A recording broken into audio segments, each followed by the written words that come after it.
longtime Trump targets upended. A federal judge tossing out the criminal charges against former FBI Director James Comey and New York Attorney General Letitia James, finding Lindsay Halligan, who President Trump handpicked to lead the U.S. Attorney's Office in Virginia, was wrongly appointed due to laws limiting how long prosecutors may serve without Senate confirmation. The Attorney General saying tonight the department will appeal. We'll be taking all available legal action, including an immediate appeal, to hold Letitia James and James Comey accountable for their unlawful conduct. The prior U.S. attorney forced out by President Trump this fall after expressing doubts about the viability of indicting Comey and James.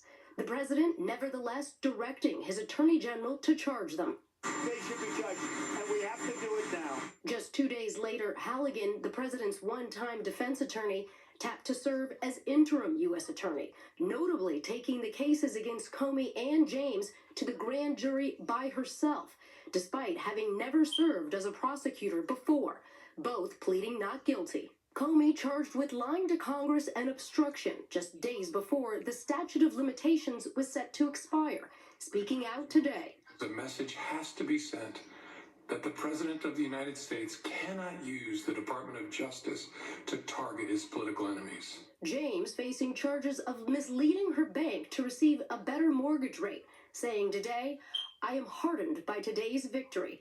I remain fearless in the face of these baseless charges."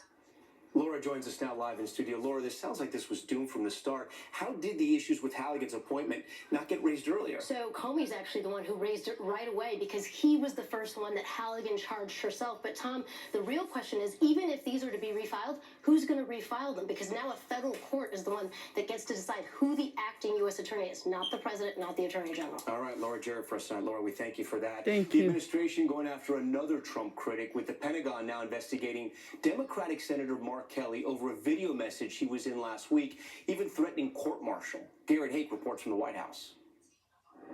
Tonight, the Pentagon opening a misconduct investigation into Arizona Democratic Senator Mark Kelly for his role in this video posted online last week.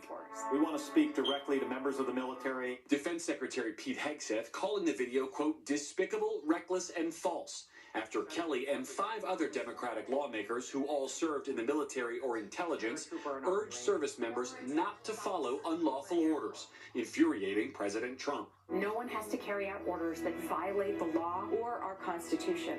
The Defense Department now saying its probe could lead to the retired Navy captain and astronaut Kelly being recalled to active duty for a court-martial. The Pentagon has not outlined possible charges.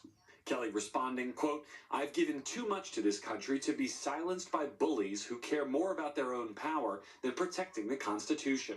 Last week, President Trump posted that the video was, quote, seditious behavior, punishable by death. Those are serious words.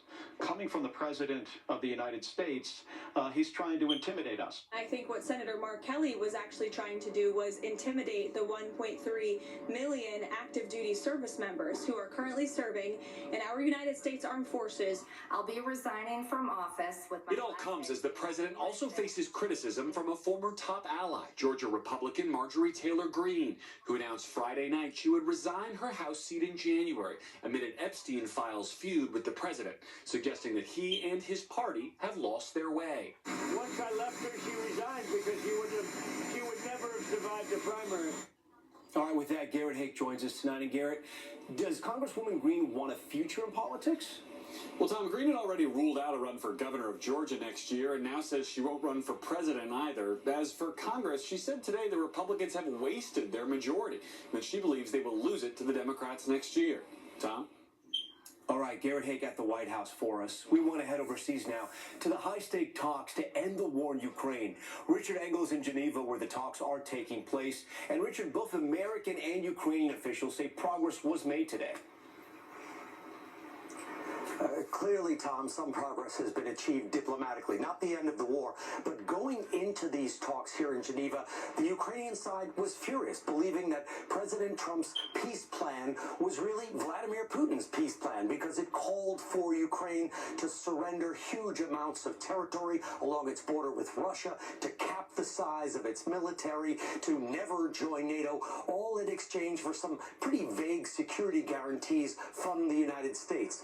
Now they're talking about a pared down plan that they can work with. The details are still secret, but what has not been announced is a ceasefire, and Russian troops are continuing attacks on Ukrainian soldiers and civilians. Tom. Richard Engel from Geneva tonight. Richard, thank you. To the tributes now for legendary singer Jimmy Cliff, who died